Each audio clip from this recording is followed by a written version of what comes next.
Morning everyone, let's have some fun and games.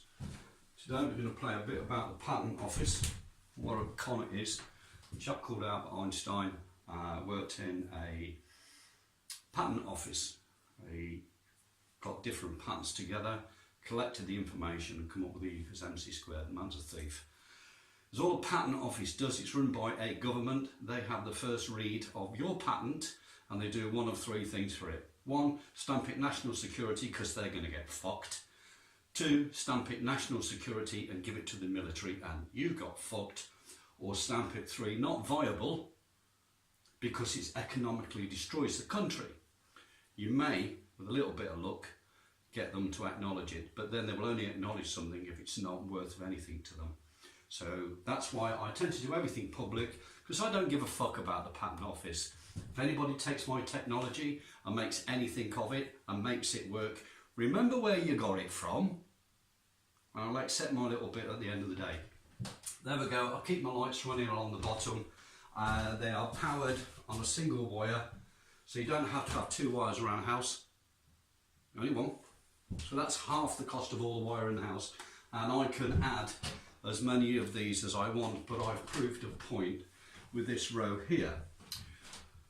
Got some little numbers that we're going to fuck about with today, and that is the scalar wave or ion transfer.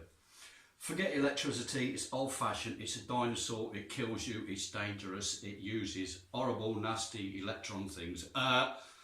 Keep away.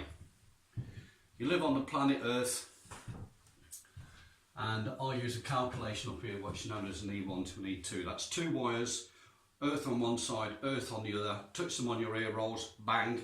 You don't go bang, okay? There's no power on them, but there's a resonance frequency on there with zero current or zero ampage, zero dangerous stuff. So if you've got a E1 to an E2, you get the square root of fuck all, okay? Nothing. If you take an E1 via an SCU, a scalar conversion unit, one of my toys, to an E2, you get big volts and big power. Don't call me a liar or a dirty cunt, you see it, right? If you take an E1 via an SCU through a type of resistor through a supercap back to E2, you get big storage.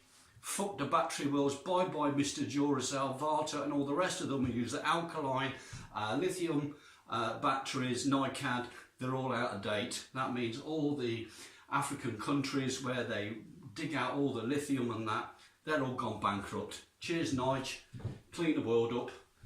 That's the first bit about the power. Now, what sort of power can you get? Well, if you take an E1 and E2 and just dick around for your own little fun and stick an LED across the E1 and E2, it'll give you 30% of the possible current that's available. Not much, but you can, you know, drive your phone off it if you want. If you use two LEDs, you get something new.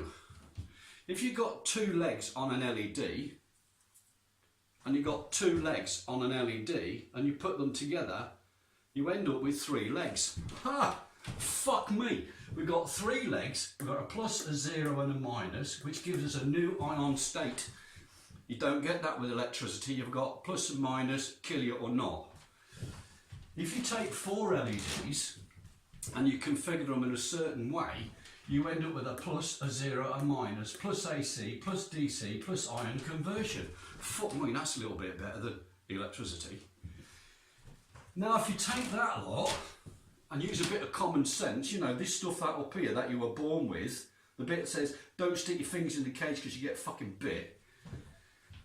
If you take one LED, commercial one, you get a plus and minus. Ah, like this, plus and minus. Not very, it does stuff, it's clever. But if you take an LED and an E1 and E2, you get an inversion. What the fucking hell is an inversion? It means the plus goes to minus and the minus goes to the plus, or Vicky Verky. So you can flip the electronic polarisation in a circuit with an LED. Now if you can switch it on and off at will, that's a digital state. If you've got a digital state, you make computers that go on or off, yes or no, do this, do that. We're very easy.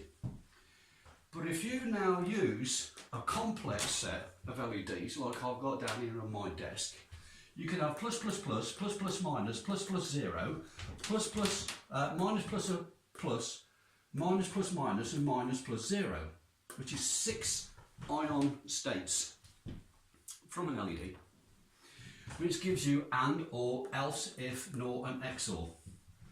Oh fuck me, is that not the computational state of all computers? With no heat? But this one actually does a calculation at 3 times 10 to the power of 8 calculations per second, or 300 billion. That's 300 times faster than the fastest computer that you've got today, with no heat. Now, because you can stack these and you can configure them in any way, you can build a little box which is 100 by 100 by 100. Yeah. So you've got 1,000 on a layer. And as any two can create a condition, if you've got 1,000 less 1, you end up with 550,000 possible combinations per calculation, per layer, plus 100 layers. So you're looking at 500 million computational calculations with inside its own array that are occurring at 3 times 10 to the power of 8 computational calculations per second. This is 3-dimensional computational linear mathematics. A bit that you clever fuckers at MIT don't even know exists yet.